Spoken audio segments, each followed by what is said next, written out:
Ce sont les stars des apéros, les Français en mangent toujours plus. La noix de cajou est tendance, bonne pour la santé, riche en vitamine K et minéraux, parfait pour les végétariens.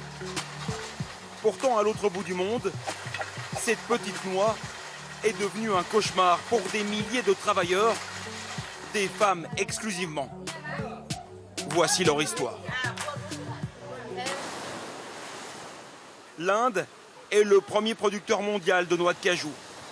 Tout au sud du pays se trouve le Tamil Nadu, une région où poussent les anacardiers par milliers, l'arbre de la noix de cajou. Suresh et sa famille en cultivent depuis des générations.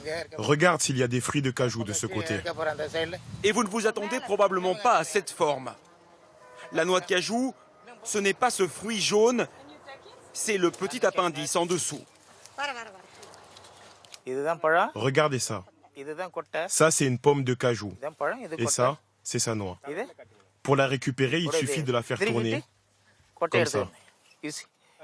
Mais cette noix doit encore être décortiquée. Le travail ne s'arrête pas là. Voici une immense usine de traitement des noix de cajou. Il en existe des dizaines dans la région.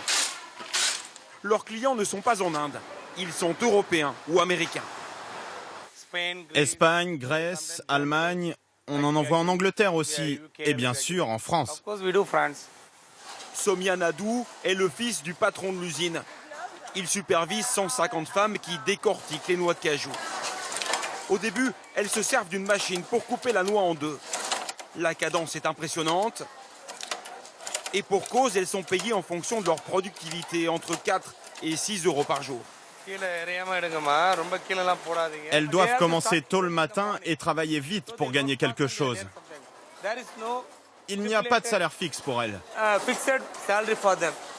Le reste du travail est encore plus dur et se fait entièrement à la main. Problème, la coque et la peau de la noix sont difficiles à enlever. Et à l'intérieur se trouvent des produits acides, extrêmement caustiques, qui brûlent la peau.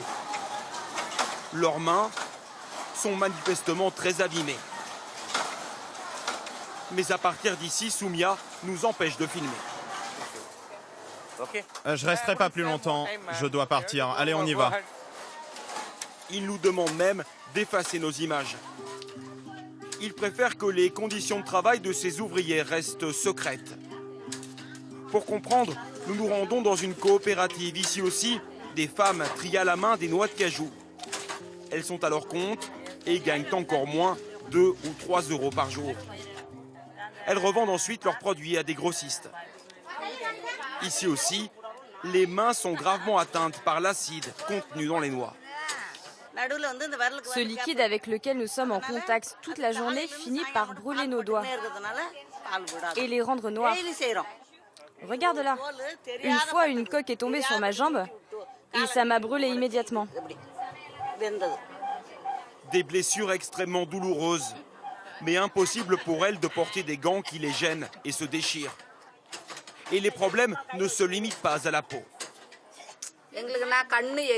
Nos yeux nous brûlent et la nuit, on se sent très fiévreuse, au point de ne pas dormir. Notre vue ne cesse de baisser également. On n'a pas d'autre choix. C'est le seul travail qu'on peut faire ici. Donc on en est complètement dépendante. Après le traitement, la noix de cajou ne contient plus cet acide dangereux quand elle arrive dans nos supermarchés. Pourtant, les importateurs et la grande distribution en Europe exigent toujours des prix plus bas et des quantités plus importantes pour faire face à l'explosion de la demande. Au bout de la chaîne, ce sont elles qui en paient les conséquences, les 50 000 petites mains des noix de cajou, qui elles-mêmes ne peuvent que très rarement s'en offrir.